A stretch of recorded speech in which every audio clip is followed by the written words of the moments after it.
Halo teman-teman, berikut adalah hasil analisis kebutuhan pengembangan pembelajaran di SD oleh kelompok 8. Untuk anggotanya sendiri terdiri dari 7 orang, yaitu Agustina, Amalia, Elisia, Natali, Maria Seli, Mariono, dan juga Pince. Perencanaan pembelajaran di kelas 1. Mata pelajaran yang masuk dalam tematik kelas 1 yaitu Bahasa Indonesia, PKN, Matematika, PJOK, dan SBDP. Sedangkan untuk IPA dan IPS termasuk dalam mata pelajaran Bahasa Indonesia. Selanjutnya mengenai keterkaitan mata pelajaran yang satu dengan mata pelajaran yang lainnya. Contohnya seperti Bahasa Indonesia dan PKN mengangkat topik materi yaitu kegiatan di pagi hari. Dengan kegiatan di pagi hari dapat mengambil contoh tentang sopan santun dalam berpamitan sebelum berpergian. Sedangkan untuk matematika dan PJOK yaitu mengangkat topik materi mengenai operasi bilangan. Contohnya adalah mengenal bilangan 1 sampai dengan 10. Dalam PJOK dapat dilakukan dengan melakukan pemanasan dengan menghitung 1 sampai 10 secara bergantian. Sedangkan SBDP dapat dilakukan dengan melakukan kegiatan finger painting. Untuk perumusan indikator dan tujuan pembelajaran di kelas 1 dilakukan dengan cara mengembangkan KD. Selanjutnya untuk metode pembelajaran yang digunakan di kelas 1 yaitu dengan menggunakan ceramah, demonstrasi, dan tanya jawab. Lalu untuk kegiatan literasi yang dilakukan masih dengan literasi baca tulis yaitu dengan siswa dibacakan atau membaca cerita serta siswa menuliskan cerita. Nah teman-teman, untuk perencanaan pembelajaran di kelas 2 terdapat 5 mata pelajaran yang terdiri dari Bahasa Indonesia, PKN, Matematika, SBDP, dan juga PJOK. Metode pembelajaran yang telah diterapkan di kelas 2 yaitu di mana guru melihat kompetensi dasar yang ingin dicapai dan dikaitkan dengan indikator dan tujuan pembelajaran sehingga saling berkaitan. Untuk metodenya sendiri terdapat 5 metode, yang pertama ceramah, kedua mengamati, ketiga mengeksplorasi, keempat bertanya, dan yang kelima mengevaluasi. Sedangkan untuk literasi yang telah diterapkan di kelas 2 terdapat 2 literasi yaitu literasi baca tulis dan literasi numerasi. Perencanaan pembelajaran kelas 3 menerapkan pendekatan tematik di mana terdapat mata pelajaran Bahasa Indonesia, PJOK, PPKN, Matematika, dan SBDP. Metode pembelajaran yang digunakan ialah inquiry.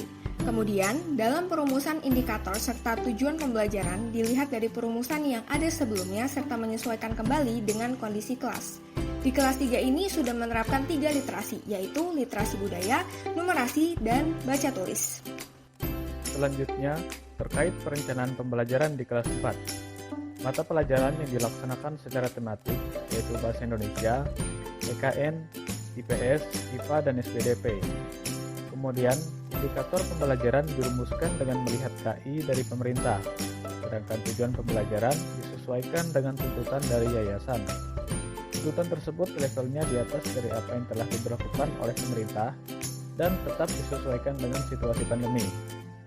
Lalu, metode pembelajaran yang dipilih sangat beragam karena menyesuaikan dengan materi pembelajaran dan juga kondisi pandemi saat ini.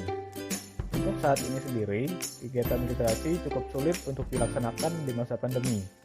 Namun sebelum pandemi, pengembangan literasi dilaksanakan dengan mengunjungi atau belajar di perpustakaan. Lalu di masa pandemi saat ini, pelaksanaannya dilakukan dengan pemberian soal-soal. Lalu ada lomba literasi juga. Metode pembelajaran yang diterapkan di kelas 1 sampai kelas 4 SD antara lain inquiry, diskusi, ceramah, serta tanya jawab. Metode tersebut dinyatakan efektif karena terlihat bahwa peserta didik aktif selama proses pembelajaran dan dapat memahami materi yang diajarkan dengan baik. Media pembelajaran yang sering digunakan adalah YouTube, Jamboard, Quizizz, Google Meet, Wordwall, Word, dan PowerPoint. Dan media online yang dikembangkan oleh guru adalah YouTube, video, e-book, Quizizz, serta buku tematik dari Grasindo dan Airlangga. Adapun benefit yang dirasakan adalah melaksanakan kerjasama yang dilakukan oleh yayasan, siswa tidak merasa bosan karena pembelajaran yang bervariatif, serta melakukan go green. Selanjutnya mengenai platform pembelajaran. Platform pembelajaran yang digunakan yaitu ada Quizzes, Google Classroom, PowerPoint, WhatsApp Group, Jamboard, Google Meet, dan Google Form. Platform pembelajaran ini dapat mencapai tujuan pembelajaran dan efektif untuk digunakan. Sumber belajar yang digunakan dalam proses pembelajaran yaitu dengan menggunakan e-book, video yang diambil dari YouTube, dan juga sumber buku lainnya. Dengan menggunakan sumber belajar tersebut, sejauh ini siswa dapat lebih memahami materi pembelajaran. Nah, berikutnya pelaksanaan literasi. Di kelas 1, 2, dan 3 terdapat literasi baca tulis dan literasi numerasi. Sedangkan di kelas 4 terdapat semua literasi yaitu literasi baca tulis, literasi numerasi, literasi sains, dan literasi budaya atau kewarganegaraan. Untuk LKPD-nya sendiri, di kelas 1, 2, dan 4 menggunakan LKPD di setiap harinya. Sedangkan khusus kelas 3 menggunakan Quizzes. Kendala dalam menyediakan media pembelajaran, untuk kelas 1 tidak ada kendala. Kelas 2 dan 3 keterbatasan waktu dan materi. Dan untuk kelas 4 kendalanya adalah ketika pembuatan media video membutuhkan spek komputer yang mendukung. Dan kesulitan pada umumnya yaitu koneksi internet. Selanjutnya adalah bahan ajar. Bahan ajar yang sering digunakannya adalah PowerPoint, roda ajak, video, WLCD, Jamboard, PPT, Google Form, Quiz, dan lainnya. Kendala dalam saat pembuatan bahan ajar, khusus untuk kelas 1 dan 2 tidak mengalami kendala dalam pembuatan bahan ajar.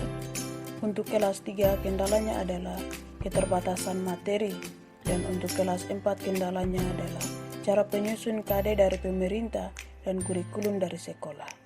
Selain itu, guru juga memberikan bahan ajar tambahan. Perbedaan bahan ajar digital dari pemerintah, dari sekolah sendiri menggunakan banyak sumber dan penerbit lainnya. Untuk bacaan penunjang yang diberikan oleh guru ada dari e-book, lalu mencari bahan bacaan dari buku-buku referensi, dari Google, dan bisa dari perpus saat offline. Terkait dengan kegiatan evaluasi, pasti dilaksanakan di seluruh kelas. Lalu bentuk evaluasinya seperti tanya jawab, LKS, dan kuis. Sejauh ini evaluasi tersebut efektif karena guru bisa mengamati hasilnya dari skor yang didapat tergolong baik. Dan dari sana, guru bisa mengetahui sejauh mana siswa memahami materi. Untuk kesulitan dalam pelaksanaan evaluasinya sendiri, seluruh kelas mengalami kesulitan yang sama, seperti sulit karena situasi pandemi, jaringan internet, dan sulit mengamati kejujuran dan kinerja siswanya. Selanjutnya, kita akan masuk ke dalam kisi-kisi instrumen evaluasi. Sejauh ini, penilaian harian menggunakan pilihan ganda, lalu menggunakan Google Form. Kisi-kisi diberikan secara garis besar. Nah, selanjutnya kita akan masuk ke dalam pengukuran kemampuan berpikir tingkat tinggi atau HOTS. Di kelas 1, siswa disuruh bercerita atau menghafal. Di kelas 2 dan 3 diberikan soal dengan kesulitan di atas kemampuannya dan juga diberi cerita serta gambar. Di kelas 4, anak-anak diajak untuk berpikir menghasilkan suatu karya. Untuk di kelas 1 tidak ada kesulitan, sedangkan kendala di kelas 2 siswa belum lancar membaca. Lalu untuk kelas 3 kesulitannya adalah kesalahpahaman antara guru dan siswa.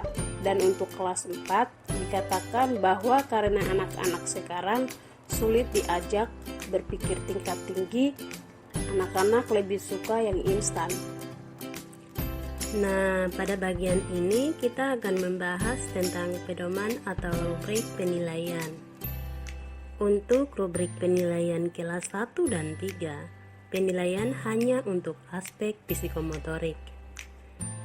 Dan untuk kelas 2, rubrik penilaiannya aspek afektif dan psikomotorik. Sedangkan untuk kelas 4, rubrik penilaiannya dibuat untuk aspek afektif saja. Nah, pada bagian ini kita akan membahas tentang komponen dan kendala. Untuk komponennya sendiri yang termuat di dalam pembuatan rubrik penilaian adalah KD, indikator, tujuan pembelajaran, dan identitas siswa. Sedangkan aspek penilaian disesuaikan dengan mata pelajaran.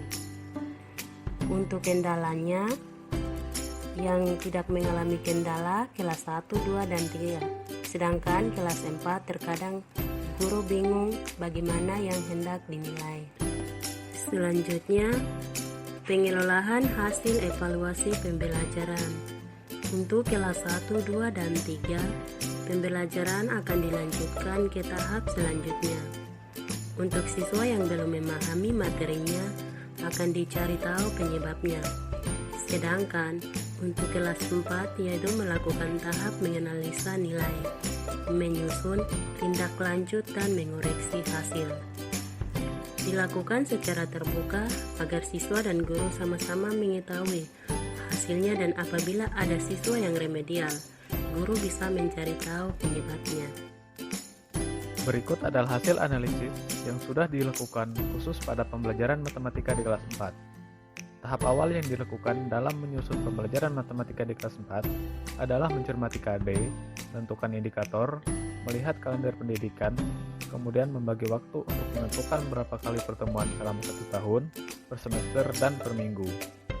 Lalu perumusan indikator dan tujuan pembelajaran mengacu pada kurikulum standar nasional, kemudian melakukan koordinasi dengan guru matematika di kelas lain atau kelas yang lebih tinggi. Untuk metode pembelajaran yang digunakan sama dengan metode pada pembelajaran lainnya, dan sejauh ini metode yang digunakan masih efektif dengan kondisi pandemi. Kemudian, terkait dengan media pembelajaran yang digunakan, ada PPT dan video pembelajaran. Untuk kegiatan pengembangan media pembelajaran, menyesuaikan dengan kondisi digitalisasi seperti membuat video, menggunakan alat peraga dan aplikasi pendukung, serta papan tulis digital. Alasan dilakukannya pengembangan tersebut supaya komunikasi tidak searah dan anak aktif untuk belajar dan berpendapat, serta mendapat apresiasi dari teman-temannya.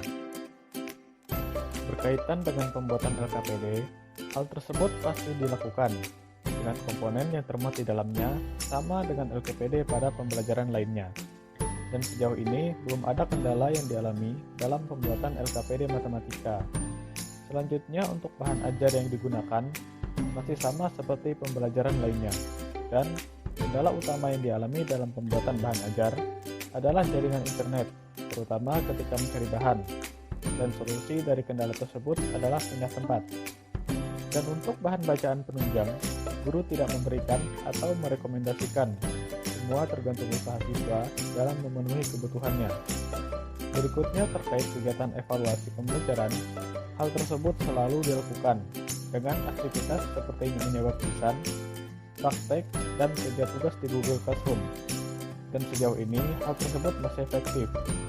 Untuk kesulitan yang dialami dalam melaksanakan evaluasi adalah jaringan internet dan situasi pandemi, karena siswa sulit dipantau tanggung jawab dan kejujurannya. Terkait dengan platform yang mudah diakses oleh siswa, masih sama seperti pada pembelajaran lainnya. Dan dengan segala keterbatasan, hal ini masih mampu mencapai tujuan pembelajaran. Untuk sumber belajar, guru menggunakan e-book, namun tidak ada batasan dari manapun sumbernya. Dan sejauh ini, sumber tersebut masih dapat membantu siswa untuk memahami materi. Selanjutnya, terkait dengan kisi-kisi soal ulangan, jenis soalnya yaitu pilihan ganda biasa dan pilihan ganda kompleks, serta isian. Dan kisi-kisi tersebut diberikan secara garis besarnya saja.